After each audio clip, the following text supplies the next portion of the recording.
ચાલો આજે આપણે એક ખૂબ જ શક્તિશાળી ભાષણનું વિશ્લેષણ કરીએ.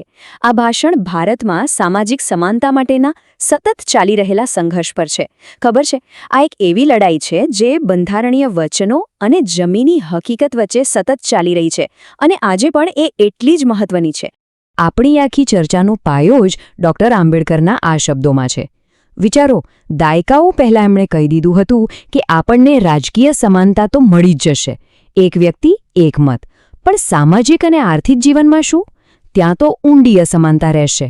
અને સાચું કહું તો આ પડકાર આજે પણ આપણી સામે મોઢું ફાડીને ઊભો છે. તો મોટો સવાલ એ જ છે, આ વિરોધાભાસ હજી સુધી કેમ ટકી રહ્યો છે? આ વક્તાના મતે આ લડાઈ આજે પણ ભારતની મુખ્ય લડાઈ કેમ છે? ચાલો આ વિશ્લેષણમાં આપણે આ સંઘર્ષના મૂળમાં ઉતરીએ અને સમજીએ કે આ આપણા દેશના ભવિષ્ય માટે આટલું બધું મહત્વનું કેમ છે. તો ચાલો શરૂઆત કરીએ આપણા વિશ્લેષણના પહેલા ભાગથી. અહીં આપણે ભારતના બંધારણને એક અલગ જ નજરથી જોઈશું. વક્તાના મતે આ ખાલી કાયદાની ચોપડી નથી, પણ સામાજિક ક્રાંતિ લાવવાનું એક જબરદસ્ત સાધન છે. વક્તા શું કહે છે ખબર છે? કે બંધારણ એ ફક્ત કાગળ પર છપાયેલા શબ્દોનો સંગ્રહ નથી. ના, એ તો શોષિત અને વંચિત લોકો માટે આશાનું એક કિરણ છે. એક એવો જીવંત દસ્તાવેજ છે જે એમને પોતાના હક માટે લડવાની તાકાત આપે છે. સાચા અર્થમાં એક સામાજિક ક્રાંતિનું હથિયાર. અને આ હથિયાર એટલે શું? તો જુઓ, વક્તા આ ચોક્કસ કલમો પર ભાર મૂકે છે. અનુચ્છેદ 15 અને 16 સીધું જ કહે છે કે કોઈ પણ પ્રકારનો ભેદભાવ નહીં ચાલે. અનુચ્છેદ 17 તો અસ્પૃશ્યતા જેવી પ્રથાને જડ મૂળથી ઉખાડી નાખે છે. અને પછી આવે છે અનુચ્છેદ 32, જે કદાચ આ બધામાં સૌથી શક્તિશાળી છે.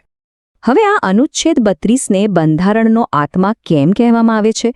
વિચારો, કારણ કે એ એક સામાન્ય માણસને સીધી સુપ્રીમ કોર્ટના દરવાજા ખખડાવવાની તાકાત આપે છે. જો કોઈ તમારા મૂળભૂત હક છીનવે તો તમે સીધા દેશની સૌથી મોટી અદાલતમાં જઈ શકો છો. આ કોઈ નાની સૂની વાત નથી. આનાથી જ ન્યાય ફક્ત કિતાબોમાં નથી રહેતો, પણ હકીકત બને છે.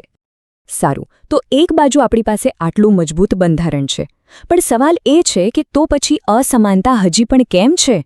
કારણ કે એના મૂળ બહુ ઊંડા છે. તો હવે આપણે એ ઐતિહાસિક સિસ્ટમ્સને સમજીશું જે વક્તાના મતે આ અસમાનતાને આજે પણ જીવતી રાખે છે. અહીં જુઓ, બે અલગ અલગ દુનિયા એકદમ સામસામે છે. એક તરફ છે આપણું બંધારણ, જે કહે છે કે બધા નાગરિકો સમાન છે, બધાને ગૌરવથી જીવવાનો હક છે.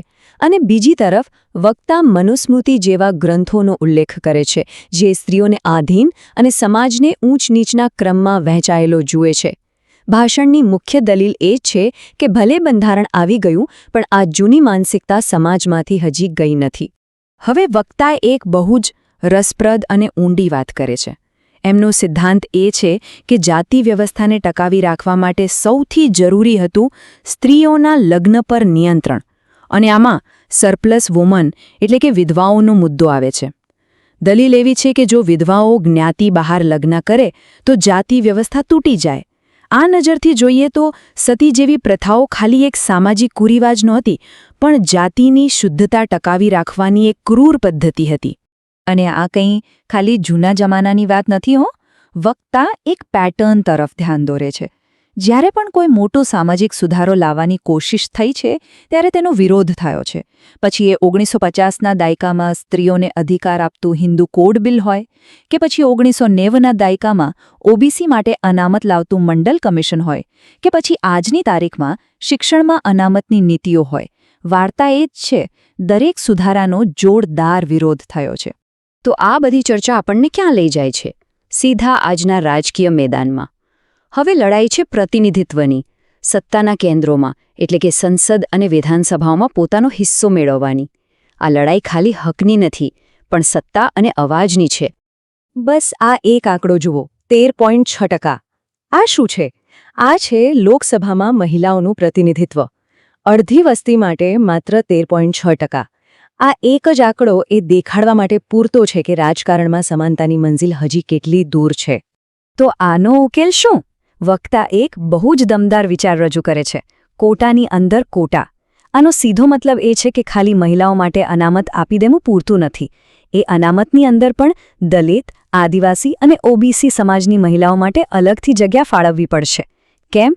જેથી પ્રતિનિધિત્વનો લાભ સમાજના છેલ્લામાં છેલ્લા સ્તર સુધી પહોંચે. અને આ કેમ આટલું જરૂરી છે એ અહીં સ્પષ્ટ થાય છે. દલીલ એવી છે કે જો તમે ખાલી મહિલા અનામત લાવશો તો એનો મોટાભાગનો ફાયદો પ્રભાવશાળી અને ઉચ્ચ જ્ઞાતિની મહિલાઓ લઈ જશે. પણ કોટામાં કોટા એ ખાતરી કરે છે કે જે મહિલાઓએ પેઢીઓથી દમન સહન કર્યું છે એમને પણ સંસદમાં પહોંચવાનો અને પોતાની વાત મૂકવાનો મોકો મળે. આ કોટ આખી વાતનો સાર કહી દે છે. આ માંગ ખાલી આંકડાઓ કે સીટની વહેંચણી માટે નથી. આ માંગ એ છે કે જે લોકોએ સમાજમાં સૌથી વધુ સહન કર્યું છે એમને નેતૃત્વ કરવાનો પહેલો હક મળવો જોઈએ. આ એમના અવાજને સત્તાના કેન્દ્રો સુધી પહોંચાડવાની લડાઈ છે.